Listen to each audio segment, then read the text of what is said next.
The Duke and Duchess of Cambridge are a modern young couple, and they represent the future of the British monarchy. On their tour of the South Seas to mark the Queen's Diamond Jubilee, the further they go, the more popular they seem to be.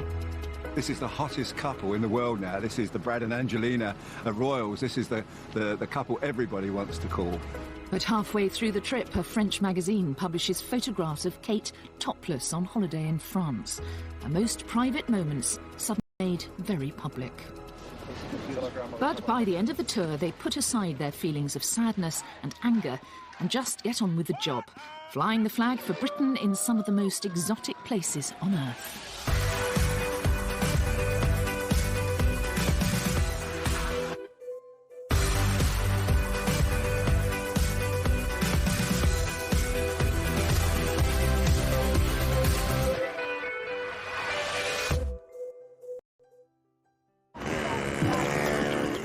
The first stop on William and Kate's South Seas tour will be Singapore. The former British colony has transformed itself into one of the Asian tigers, a bustling, thrusting super city. But Singapore is still a member of the Commonwealth, and the many colonial buildings reaffirm its links to the UK.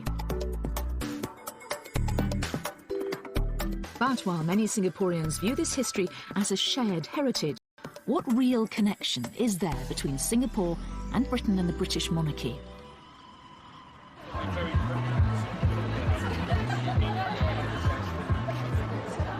At a private party of both Singaporeans and expats to celebrate William and Kate's visit, there's a keen sense of anticipation. It is good, yes, in a sense, for branding of Singapore. It's like we may be small, but at least we are in a world standing like, okay, the royal family visited us, and that's something that we should be proud of. The wedding was fabulous, and in Singapore, weddings are equal to fertility. Yeah. The bigger your wedding is, the more successful you are. The royal wedding was pretty big. Yeah. So in that sense, you know. I'm really proud. I think. Are you? Yeah, I think Catherine's going to make a wonderful queen. She just comes across as a compassionate, kind person, and I think she's doing the job very well. So she's good for Britain. They are good for Britain. Yeah. Oh, yeah. They're our future.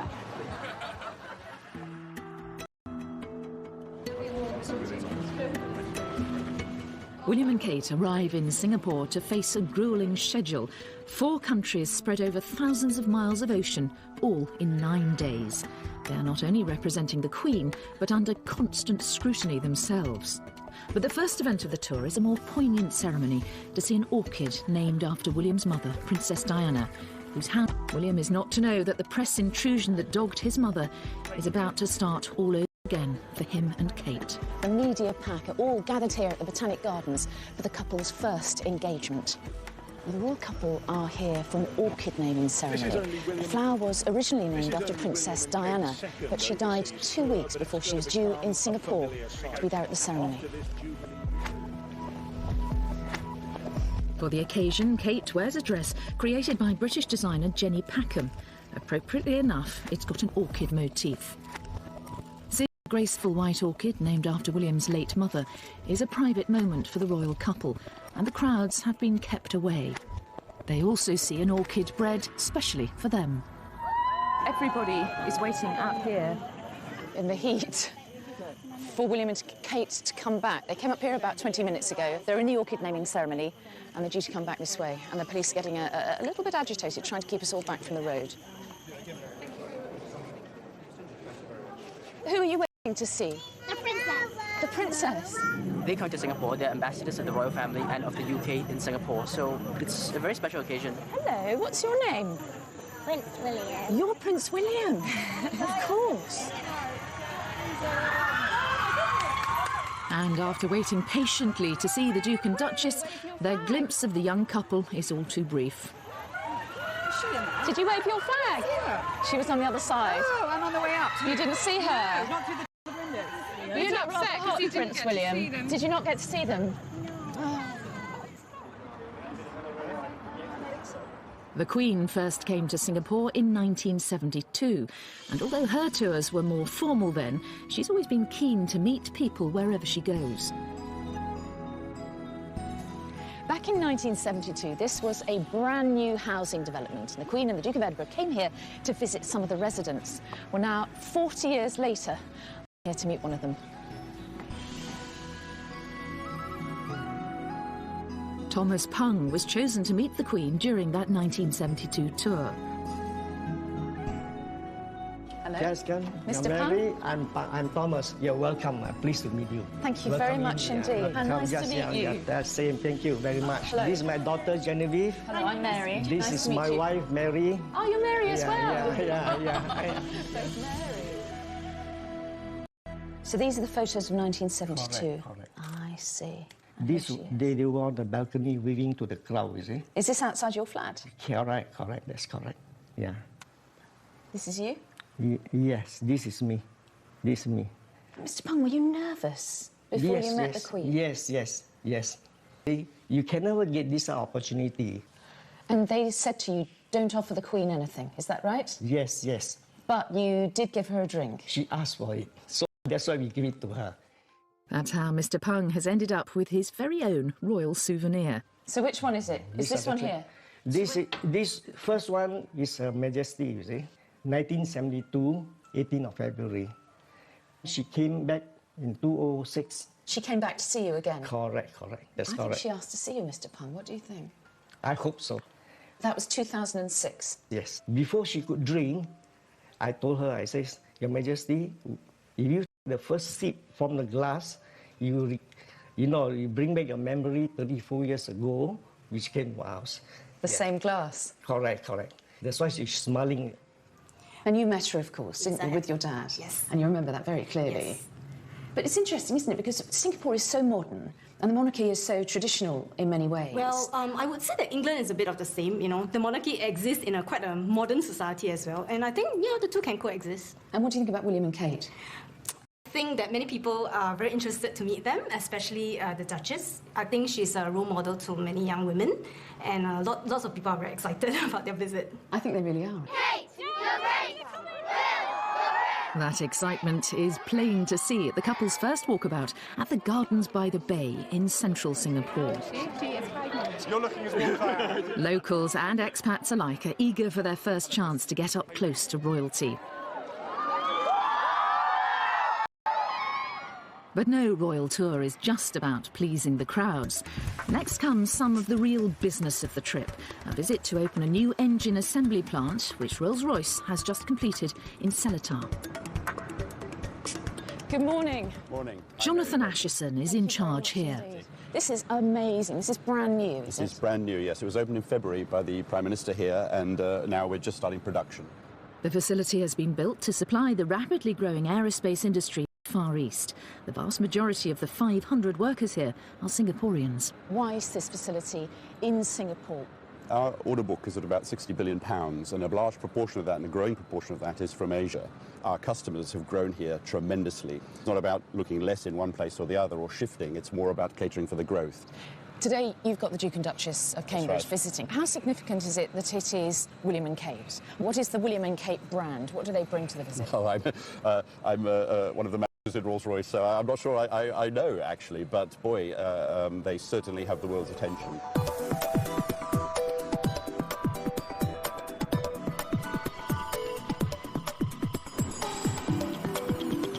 So we're here, they're in the building, and they're being briefed.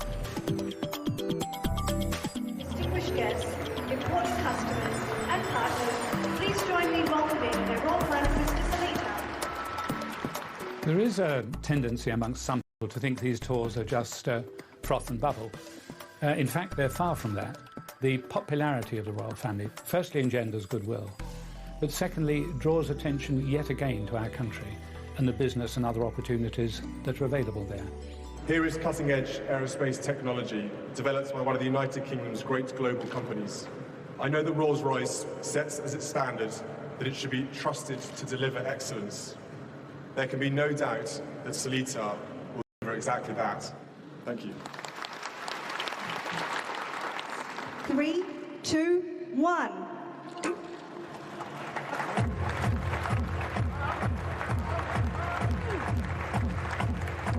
This is where the royal brand really works its magic, delivering the sort of publicity money just can't buy. The first Rolls-Royce aero engine assembled and tested in Singapore. The huge attention the royal couple are attracting in Singapore brings real benefits. But being such celebrities has its downside too. The publication in France of photos of a topless Kate on holiday, with echoes of the press treatment of Princess Diana, is soon to disturb the careful choreography of the tour. Stay there! Stay there!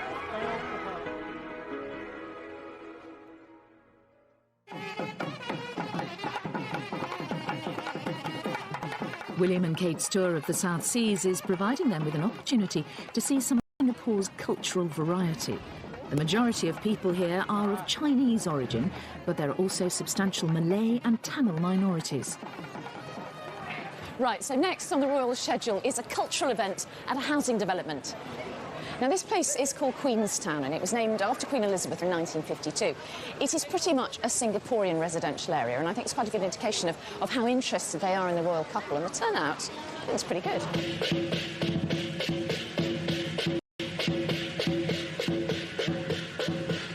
Tell me, why are you here to see William and Kate today? Because it's modern Singapore now. Why do you care about the royal family now? Why do we care? Yeah, why do you care? He's a very charming prince. He's a very charming prince and so escaped, so beautiful After all, lady. we were a British colony before. Yeah, right. Yeah. Yeah, gorgeous couple. Yeah, gorgeous couple. They are more human. You're more human. They're more human than the other royals, are they? Yeah. Is that what you're saying? Yeah, Yes, that's what I we feel. think. Yes, he had the image of the mother, Princess Diana, which everybody well know about her. Yeah, if all Asians love Princess Diana too, so I guess they love William as well. How excited are you about this royal tour? Super excited. We actually skipped school for them ever since they were dating and all that, you know, so it's like nice to see them. Hopefully Kate's pregnant finally. After just half an hour, they're off to another appointment, and it's one that's obviously close to William and Kate's hearts. The Rainbow Centre is a charity for children with special needs. Nearly 1,000 kids attend here with a variety of disabilities. With one staff member for every 2 children, including teachers, therapists and psychologists, it's an expensive place to run, and it needs all the help it can get. William and Kate have chosen several children's charities to support in Britain, so the Rainbow Centre is precisely the sort of place they want to visit during their time in Singapore. Hello. When the excitement has died down, meet some of the children, parents and staff at the centre who've had the chance to welcome the Duke and Duchess. It's really a nice experience to have them with us today. I met the Duke. Did you? And he's so warm. Yeah, you just feel at ease when you're with him. Yeah, and he seems to love the children as well. He went to the students to actually spoke to them. Yes, that was very nice of him. And how did the children respond to him, the students? They were excited. Are you excited? Me and my mom go and click the photo and see. You clicked a photo of the Duke and Duchess today, did you? This is an occasion when the royal couple's celebrity will be of real benefit to the charity. Now, the crowds here at the Rainbow Centre are certainly not large, but they are extremely enthusiastic. And I think they demonstrate the couple really can attract attention to good causes. I think they are really natural around children. I think they really love children. They like them. They know that children have been dreaming about meeting a real life prince and princess, and they have stars in their eyes when they meet William and Kate, and I think they do everything they can to make those dreams true. To Her Majesty the Queen and the Duke and Duchess of Cambridge. So far, William and Kate certainly seem at ease with their role and each other. The royal couple's time in Singapore is nearly over. But the final stop is to pay their respects to the thousands of Allied soldiers who perished there during the Second World War. Little do William and Kate know, but it will also provide one of the last moments of calm before the storm about to break thousands of miles away in France.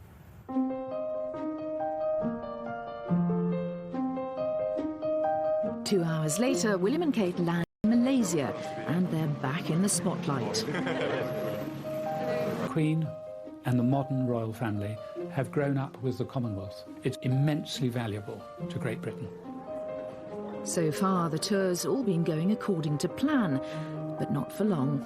It's while the couple are in Malaysia that they will face their biggest test yet. They'll soon learn the news that intimate photographs of the Duchess of Cambridge are to be published in a French magazine. But today, their first day in the capital, Kuala Lumpur, it's business as usual. The magazine has yet to hit the newsstands. KL, as it's known, is a futuristic city famed for the Petronas Twin Towers, one of the world's tallest buildings. KL is a financial powerhouse, and there's work to be done. It's not their job to promote their business, but simply by being there, they draw attention to the opportunities that exist. The first appointment in a very full day is lunch with Malaysia's Prime Minister. Next, a more informal visit, and one very dear to the couple, a hospice. So far, they're half an hour behind schedule. We're OK this side because we've got a big fan, but look, over there, they are boiling.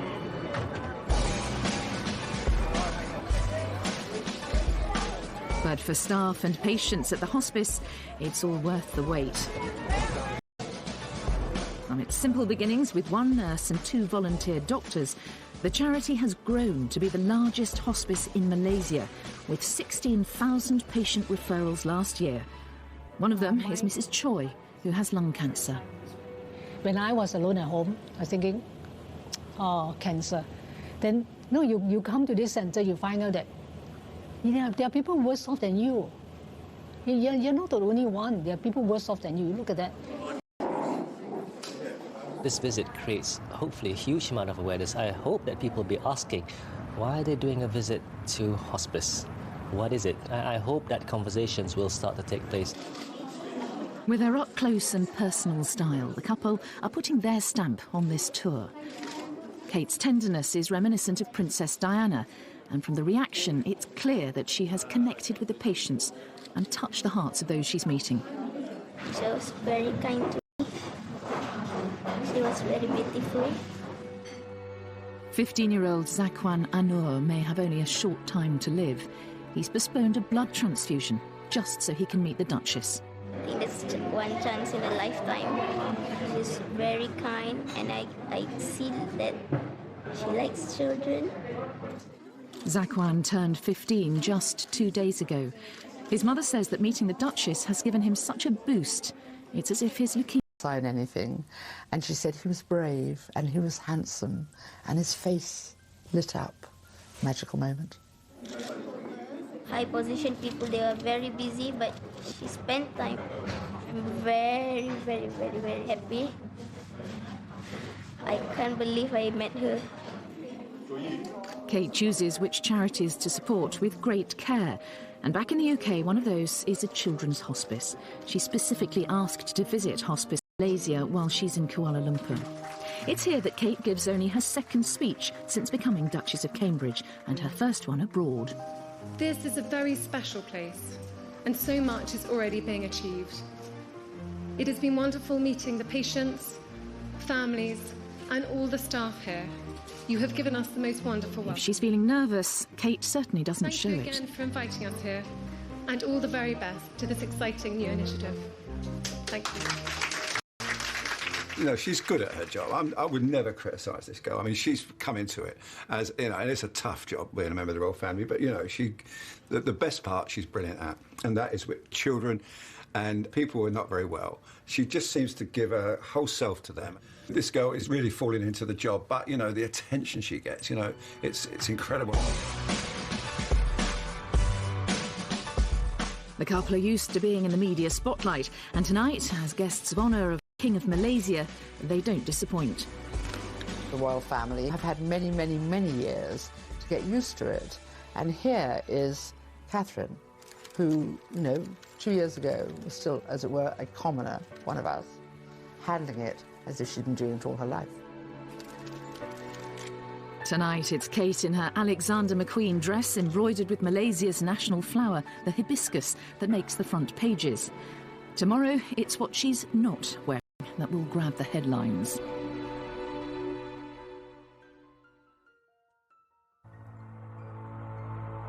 It's a big day in Kuala Lumpur, and it begins with a visit to a mosque. 2/3 of all Malaysians are Muslim. For the mosque, Kate, like all women, is modestly dressed. But she and William have recently learned something that could derail the whole tour.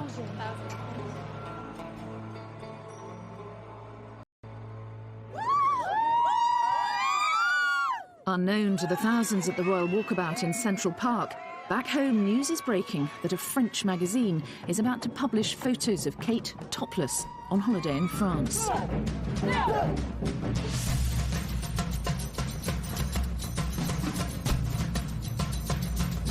Stay here. To see her. For these crowds, being this close to the Duchess is something they'll remember all their lives. This is Kate's job now. She took your flower! You look like you're going to cry! I called out her and she turned around! I think that it'll bring a really big deal to Malaysia, that, you know, it's like the royal people of England actually coming to Malaysia. That's a really big honor to Malaysia, bring really great honor. We love William and Kate, and they're the best couple. Long live William and Kate. The royal family will see that down that very slim body, there's a rod of steel going down through her spine where she can think, I'm not going to think about it. I'm going to do exactly what I would have done before these photographs were discovered. I am going to behave as the Queen would want me to. And I think that has probably reassured the royal family, whatever may be thrown at them, and who knows what will, she'll cope. Oh, she's gorgeous.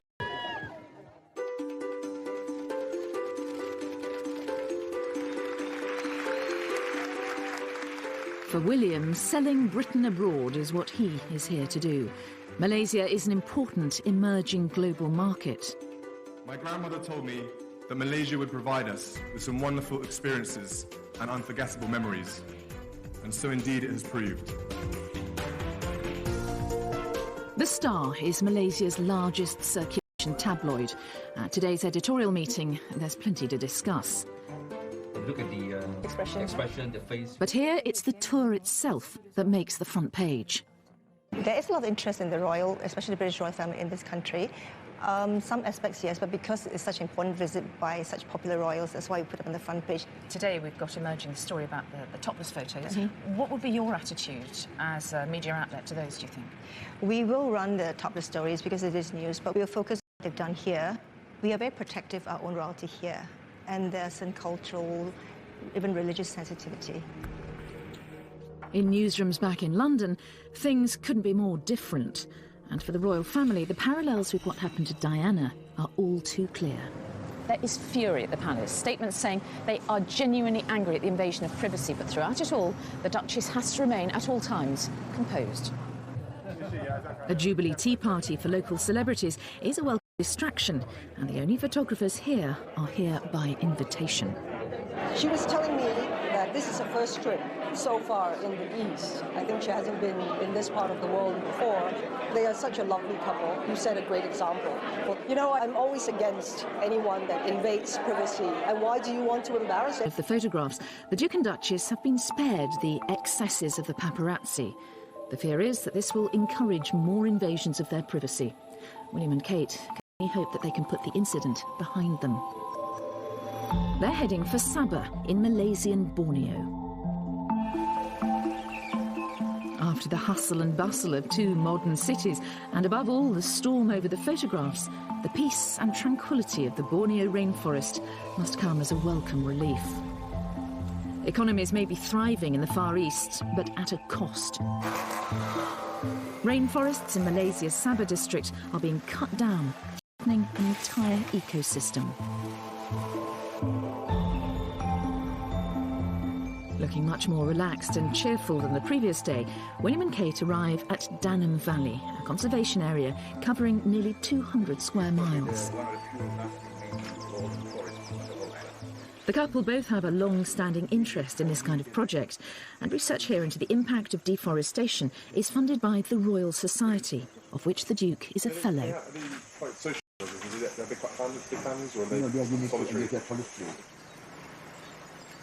Deforestation means that orangutans in Borneo are endangered. The royal couple's visit is crucial in highlighting to a global audience the plight of the valley and rainforests in general. It will raise awareness of the existence of conservation efforts in Sabah, and also how important it is to conserve what you have left. Dr. Yusa, a specialist in high canopy ants, trained at Cambridge. Today, she will welcome the Duke and Duchess of Cambridge to a bird's-eye view, 130 feet up.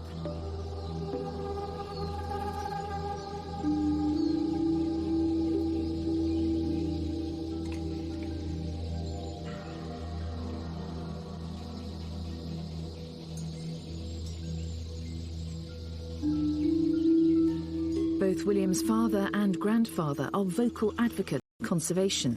William and Kate are keen to carry on this very royal tradition. They savour their time here because soon this period of quiet contemplation will be over.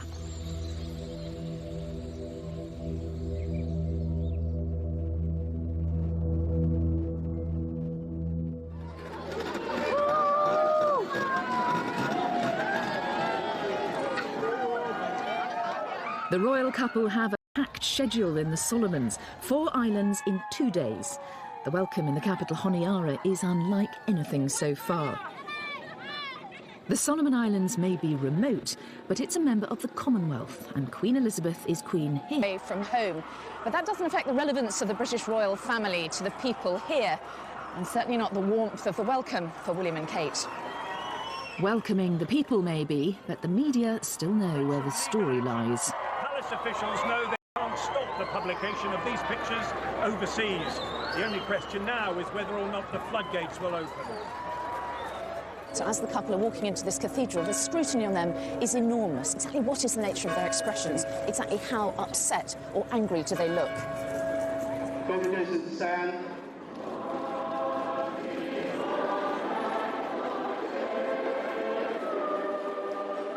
I think what is really, really sad about this is the timing of, in a really great Jubilee year, the Queen was so pleased with the younger generation of royals, so happy that they were picking up the mantle. You know, William and Kate are the future, and this has really, really soured that, I think. And whatever the rights and wrongs of it, anything that dents the dignity of the royal family in the end is bad for it as an institution.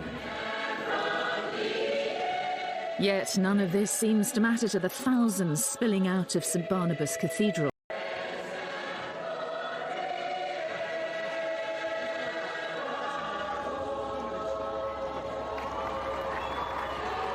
The islands are overwhelmingly Christian, and William and Kate are a personal link to the Queen, the Supreme Governor of the Church of England, a role that one day will be William's.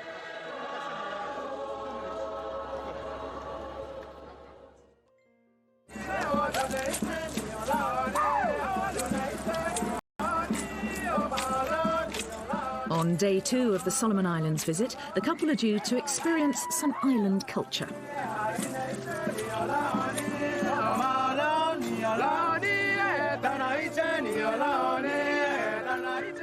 When Queen Elizabeth came here in 1974, the Solomon Islands had still not gained independence.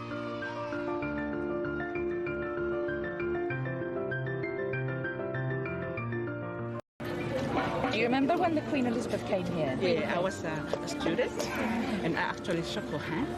Yes, we were standing, and she came in, sort of, and I can still remember. She was standing there. That was 40 years ago. Loyalty to the royal family remains strong here. The media frenzy in Europe seems a long way away. What do you think? I think it's unfair. They should just leave them alone, and let them do what they want to do. It's not nice at all. They're also ordinary people. They have to have privacy, and it's a shame that those magazines were showing those photos. That's just a moment.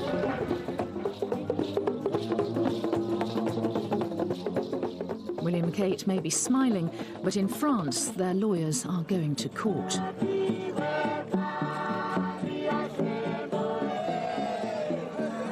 One enduring link between the islands and the UK was forged by William's grandfather.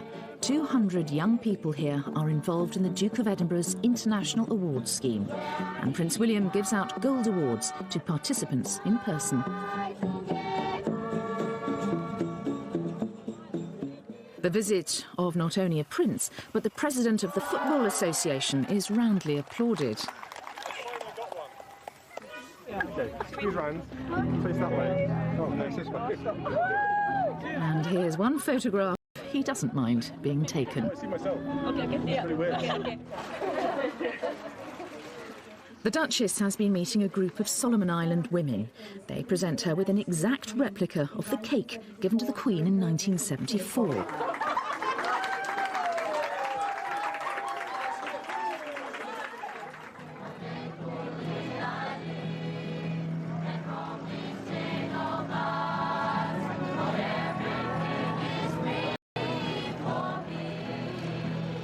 The island of Marau is a short flight away. The press photographers are there ahead of the royal couple and have already made the connection with the story of the week.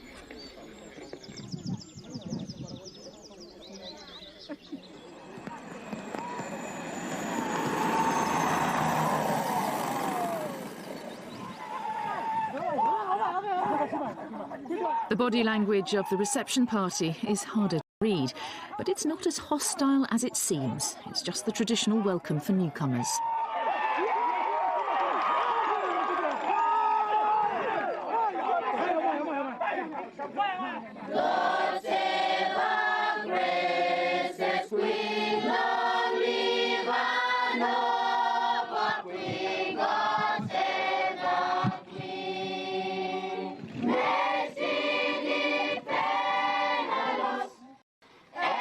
And it's easy to get caught out by the local version of the national anthem.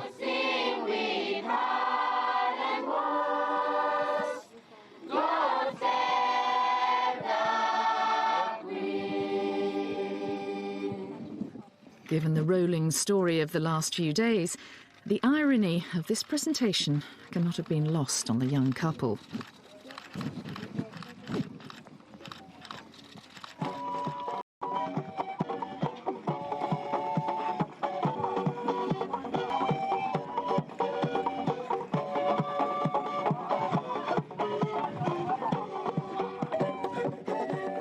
The 1,000 Solomon Islands are scattered over a huge area of ocean. William and Kate are visiting just 4. Your presence here today is indeed very special to us, as we are proud of the legacy, once as a protectorate of Great Britain, and to have you in person as next in line to the throne setting foot on our own soil this afternoon. A traditional war canoe transports William and Kate to the idyllic island of Tavanapupu, where they can spend some time alone. For one night, at last, they'll have the privacy they were denied in France. The South Seas, it seems, are working their magic. He was really furious as we left Kuala Lumpur, and now it's just incredible. He's just so happy, and Kate as well. They've just got back to the old partnership, sparking off each other and enjoying it, and letting the people see that they're enjoying it. You know, when you think the pain that she's been through this week, never believe this woman is able to sort of put that somewhere in her brain and then get on with representing Great Britain. Brilliant. Back in the capital, local radio is preparing to say goodbye. This boat where decorated one, or what is special about? I'm meeting Bart Bassier and his team, getting ready to report on the Duke and Duchess's departure to the final stop of the tour.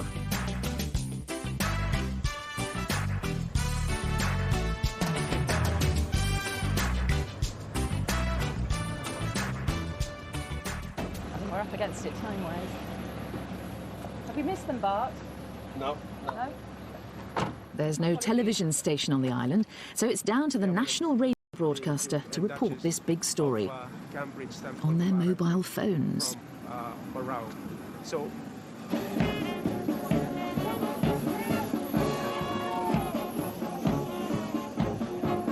where the Royal Solomon Islands Police Force, so they are all here, very smart indeed in their beautiful uniform. Here comes the Duchess of Cambridge, and the Prince William, and they come out behind them, ready for me to walk with the big people along Ilme. So Bart and his colleague Noddy are now broadcasting live to the Solomon Islands. Just pause for the national anthem.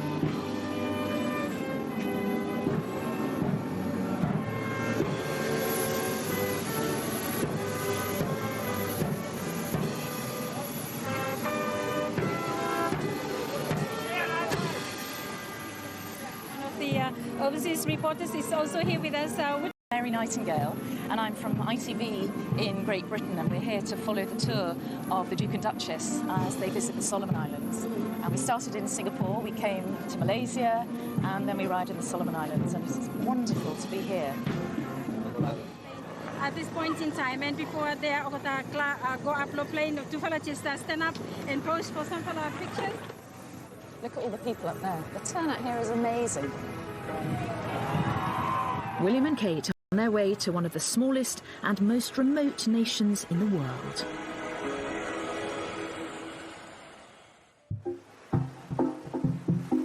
"15,000 miles from the UK, Tuvalu is the most distant of the Queen's realms.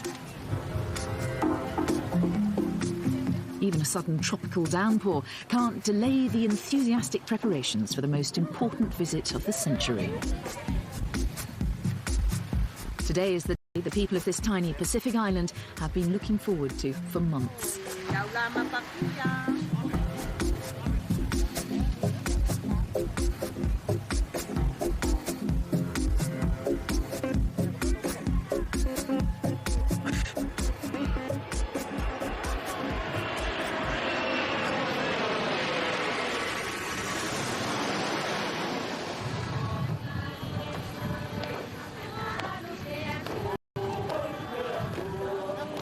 The last royal visit was in 1982.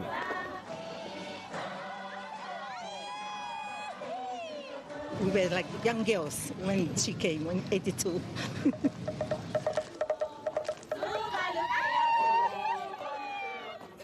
Everybody's excited about this visit. It's a lifetime opportunity to host the royal family. Paparazzi photographs and legal action seem a world away. Looking relaxed and happy, William and Kate are eager to embrace what Tuvalu has to offer, and it's like nothing they've seen before.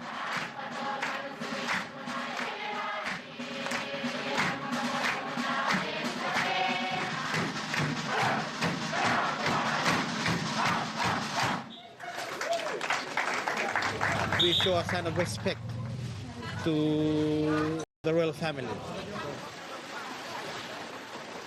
They only have a short time on this tiny island, and there's a lot to cram in to give them a taste of local life.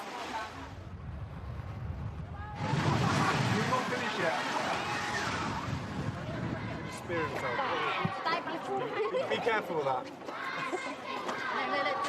It's good to eat, is it? Yes. A royal visit is a massive boost for a country like Tuvalu, helping to raise its profile across the world.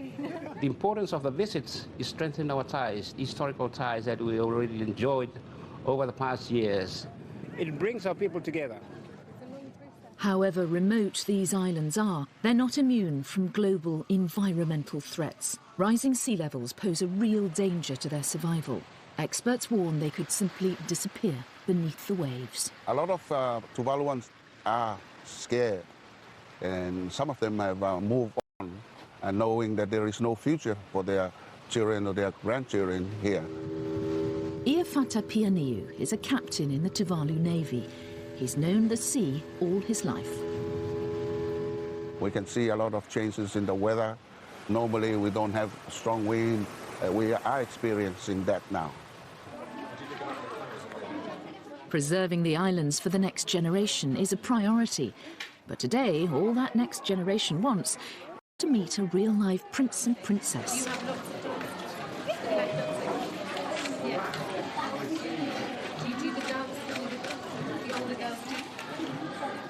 We will both remember it and the joy and happiness of what has followed for the rest of our lives.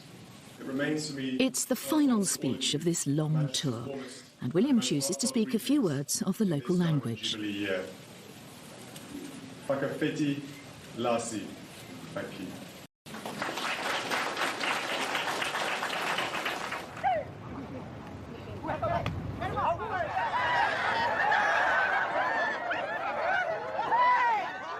There's time for a quick game of volleyball. But if you're going to do things the Tuvaluan way, it can only mean one thing.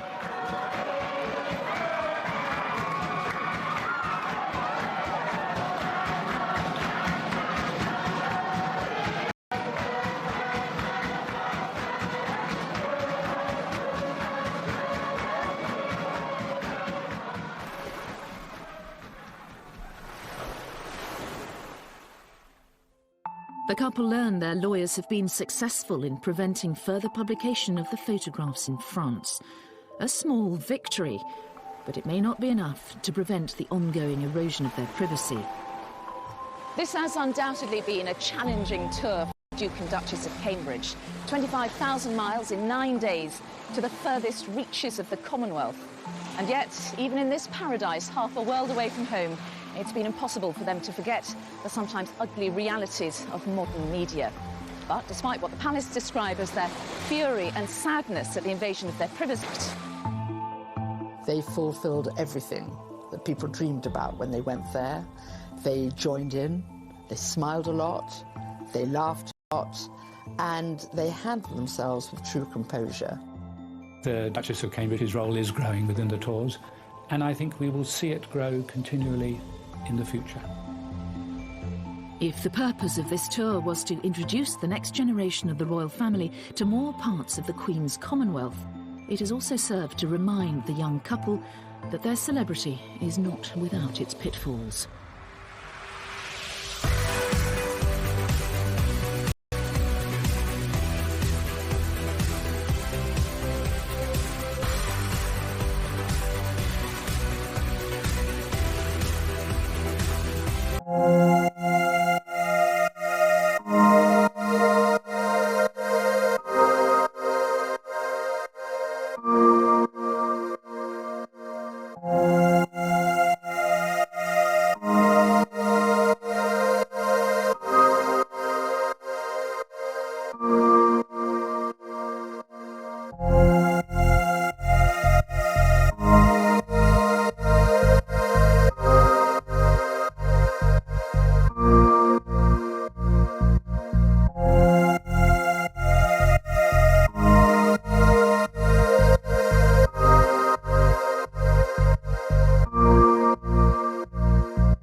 To the tour is a more poignant ceremony to see an orchid named after William's mother, Princess Diana, whose hand William is not to know that the press intrusion that dogged his mother is about to start all over again for him and Kate. The media pack are all gathered here at the Botanic Gardens for the couple's first engagement.